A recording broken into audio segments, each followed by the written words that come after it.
Uy, ito ang klase ng gusto kong chili oil.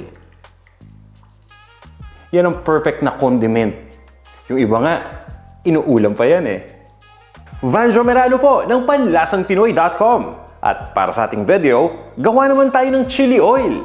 Okay na okay condiment ito pagdating sa siomai, sa beef pares, goto or arroz caldo, at marami pang iba. Kaya kung handa na kayo, tara, umpisahan na natin!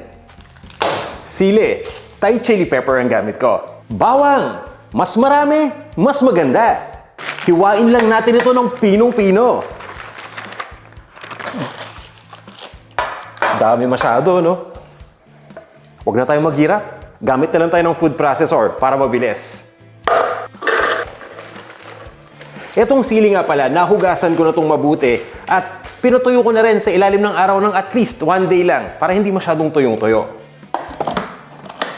I-blitz lang natin ito hanggang sa maging pinong-pino na.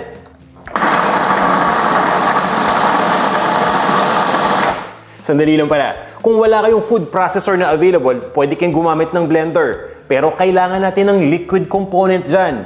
In that case, ilagay nyo na kagad yung 2 cups ng canola oil.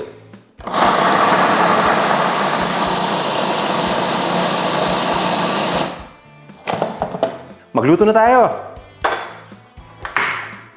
Mantika. Mga 2 cups ng mantika ang kailangan natin para sa ating recipe. Ang gamit ko dito ay canola oil pero pwede kayong gumamit dito ng corn oil or ng vegetable oil. Minced na Thai chili pepper at bawang. Ito yung blinits natin kanina dito sa food processor. Ilagay na natin lahat. I-adjust lang natin yung apoy sa pinakamahinang setting. Halu-haluin ninyo habang niluluto ito. Lutuin lang muna natin ito ng 10 minutes. After 10 minutes, star anise. Dried bay leaves. Hinahalo ko lang muna to at dahan-dahan natin itong lutuin for 30 minutes. After 30 minutes, ito na yung magiging itsura niyan. Tanggalin na natin yung dahon ng laurel, pati na rin yung star anise. Suka. Ang gamit ko dito ay rice vinegar. Pwede kayong gumamit ng cane vinegar or ng sukang puti. Haluin lang natin. Itong suka, nakakatulong yan para magbigay ng flavor and at the same time mag-preserve dito sa ating chili oil para mas matagal natin itong ma-enjoy. Itutuloy ko lang yung pagluto dito. Same heat setting pa rin ng 10 minutes. Titimplahan na natin. Tandaan niyo naka-turn off na yung apoy natin. Brown sugar, oyster sauce, at Maggi Magic Sarap.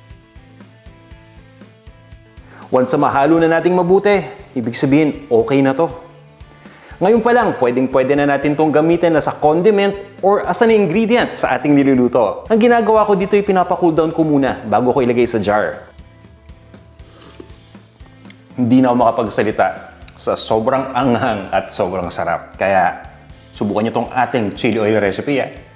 Tara, kain tayo!